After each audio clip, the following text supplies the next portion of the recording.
कि वो इतनी बड़ी सुप्रीम सैक्रिफाइस कर सकते हैं। जो पत्र लिखकर वो शहीद हुए, उस पत्र में उनका दर्द था कि मुझसे किसानों का दर्द देखा नहीं जा रहा। वो रोज़ सिंघू बॉर्डर पे आया करते थे, किसानों के लिए जैकेट कंबल रोज़ लेके आया करते थे, और जब किसानों की वो पीड़ा उनके लिए असहाय हो गई तो उन्होंने ये शहादत दे दी। अभी तक 20 से ज़्यादा किसान इस आंदोलन में शहीद हो चुके हैं। इस आंदोलन को भी 20 दिन हुए हैं, तो लगभग रोज एक किसान इस आंदोलन में शहीद हो रहा है। मैं केंद्र सरकार से पूछना चाहता हूं कि और कितनी शहादत और कितनी जान आप लोग लोगे उसके पहले कि आप इस देश के किसानों की बात सुनोगे। अध्यक्ष महोदय, अंग्रेजों के समय एक ऐसा ही आंदोलन हुआ था 1907 में। उस आंदोलन का नाम था पगड़ी संभाल जट्टा। पंजाब में आंदोलन हुआ था, बिल्कुल हूबहू ऐसा ही आंदोलन। वो आंदोलन भी 3 कानूनों के खिलाफ था।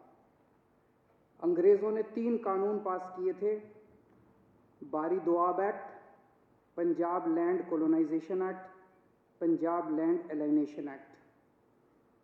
और पंजाब के किसानों ने इसके खिलाफ आंदोलन किया था। इतनी संख्या में लोग इकट्ठे हुए थे। 9 महीने तक यह आंदोलन चला था अंग्रेजों के खिलाफ।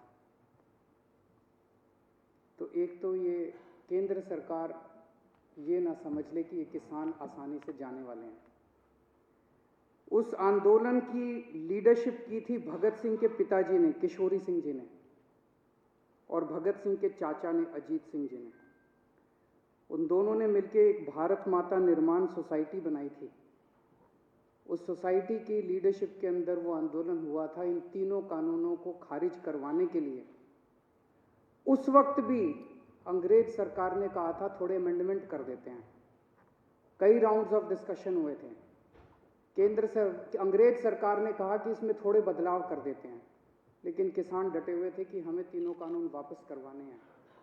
और अंत में अंग्रेजों ने 3 कानून वापस लिए थे। मैं सोच रहा था कि भगत सिंह ने क्या इसी बात के लिए कुर्बानी दी थी कि जब देश आज़ाद होगा तो अपनी सरकारों के खिलाफ भी इसी किस्म से आंदोलन करने पड़ेंगे। आज़ाद भारत के अंदर भी इतने लोगों को अपनी जान कुर्बान करनी पड़ेगी। आज कितने किसान हमारे सिंघू बॉर्डर के ऊपर सुप्रीम सैक्रिफाइस दे रहे हैं। एक एक किसान भगत सिंह बन के वहां पे बैठा हुआ है।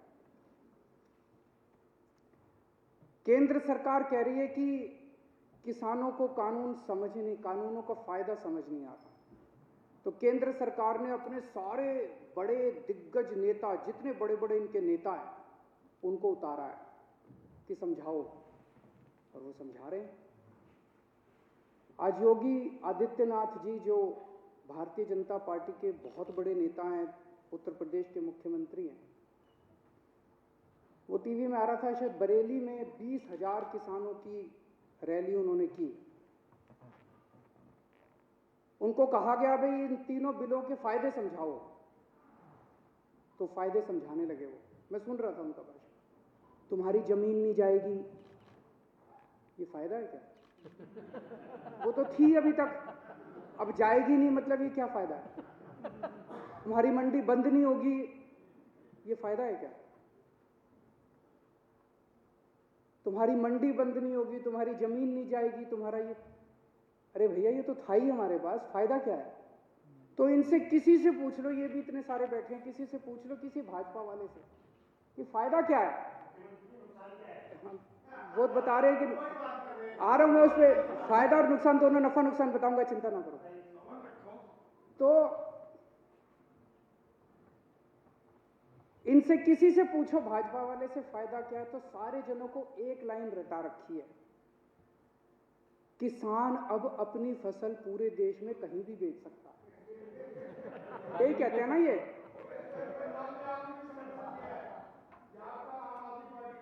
तो एक मिनट, मेरे को बोलने दीजिए। मैंने आप लोगों जब बोल रहे थे मैं चुपचाप सुन रहा था। मैं आज धान का MSP 1868 है। उत्तर प्रदेश और बिहार में ये 900,000 रुपए में बिक रहा है। मेरे को बता दो कि पूरे देश में मेरा बिहार और उत्तर प्रदेश का किसान कहां ये फसल बेच के आए कि इसको MSP से ज्यादा दाम मिल जाए। हवा में बात करने से क्या फायदा है? कहीं भी बेच लो, कहीं भी बेच लो। अरे कहां बेच लें, बताओ तो सही। अब हमारे देश का किसान पूरे देश में कहीं भी बेच सकता है। वो देश का किसान कहीं भी नहीं बेचेगा। उनको भी पता है कि कौन बेचेगा। उनसे पंजाब में खरीदेगा, उत्तर प्रदेश में उनसे 800 रुपए में बेच के वही बड़े बड़े पूंजीपति इतनी महंगाई कर देंगे कि वो पूरे देश के अंदर इसको महंगा बेचेंगे। ये किसानों के बेचने के लिए कानून नहीं बनाया गया। तो कहा जा रहा है कि किसानों को भ्रमित किया जा रहा है। किसानों को भ्रमित नहीं किया जा रहा, भाजपाइयों को भ्रमित किया जा रहा है। सारे भाजपाइयों को अफीम खिला दी है और अफीम खिला के कह दिया ये रट के बस यही बोलो। मैंने आज पूरा भाषण सुना योगी आदित्यनाथ जी का, उनको भी नहीं पता इसका क्या फायदा। वो पूरे भाषण में वो भाषण था इसी बात के लिए कि किसानों को बताना है कि इसका क्या फायदा है। आज सुप्रीम कोर्ट में केस था, कल भी था। हमारे वकील ने सुप्रीम कोर्ट में खड़े होकर कहा कि किसानों की मांगे जायज हैं, किसानों की मांगे मानी जानी चाहिए। केस इसलिए था कि दिल्ली के बॉर्डर के ऊपर किसान बैठे हैं, इसलिए ट्रैफिक की दिक्कत हो रही है। हमारे वकील ने खड़े होकर कहा जी इसके लिए केंद्र सरकार जिम्मेदार है। आज अगर अभी केंद्र सरकार 1 घंटे में इनकी मांग मान ले, धरना उठ जाएगा। धरना क्यों नहीं उठ रहा? धरना इसलिए नहीं उठ रहा केंद्र सरकार नहीं करने दे रही।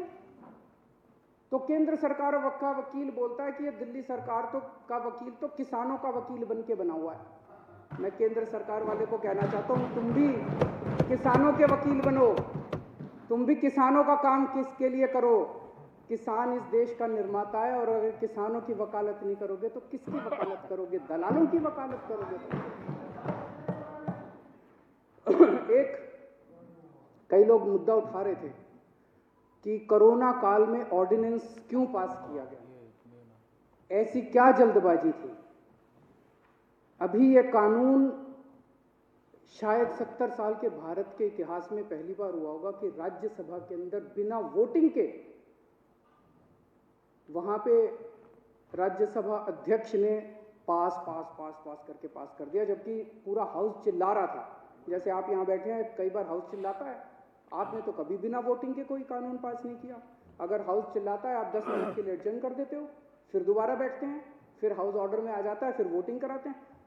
पहली बार ऐसा हो रहा है कि बिना वोटिंग के अंदर 3 कानून बस पास कर दिए अध्यक्ष ने और पास हो गए, कोई वोटिंग नहीं कराई इसको। ऐसी क्या आफत थी कि ये कानून पास कर दिए गए। पिछले 6-7 साल से आप लोग देख रहे हो कि भारतीय जनता पार्टी ने चुनावों को कितना महंगा कर दिया, कितना पैसा खर्च होता है चुनावों के अंदर, कितना पैसा खर्च होता है। ये कानून किसानों के लिए नहीं बनाए गए, ये कानून भारतीय जनता पार्टी के चुनावों की फंडिंग कराने के लिए बनाए गए। इसको ये देश जितनी जल्दी समझ ले, किसान तो समझ गए, बाकी देश भी जितनी जल्दी समझ ले उतना अच्छा होगा। तो अध्यक्ष महोदय, मैं इसका समर्थन करता हूं और ये 3 कानून हैं, ये तीनों कानूनों को मैं सदन के सामने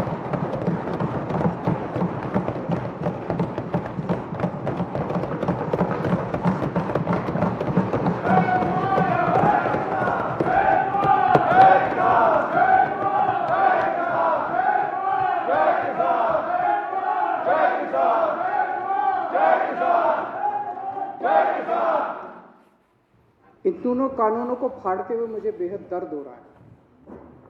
मेरा बिल्कुल मकसद नहीं था इसे फाड़ने का, लेकिन आज जब मेरे देश का किसान सड़कों के ऊपर 2 डिग्री टेम्परेचर के अंदर सड़कों पे सो रहा है और वो तकलीफ में है, तो मैं अपने देश के किसान और अपने देश के जवान के साथ गद्दारी नहीं कर सकता। मैं भी पहले इस देश का नागरिक हूँ, मुख्यमंत्री बाद में हूँ। तो आज इन तीनों कानूनों को ये विधानसभा खारिज करती है और केंद्र सरकार से अपील करती है कि किसानों की बात मानते हुए अंग्रेजों से बदतर मत बनो। अंग्रेजों ने 9 महीने में कानून वापस ले लिए थे, आप कम से कम आज़ादी की इतनी तो इज्जत रख लो कि 20 दिन के बाद अब इन कानूनों को वापस ले लो।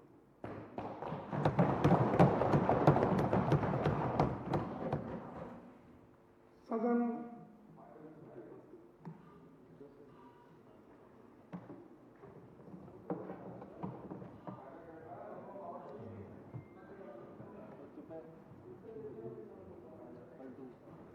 अब श्री कैलाश गहलोत माननीय राजस्व मंत्री द्वारा नियम 90 के तहत प्रस्तुत संकल्प सदन के सामने है। जो इसके पक्ष में वे हाँ कहें, जो इसके विरोध में वे ना कहें। हाँ पर जीता संकल्प स्वीकार हुआ।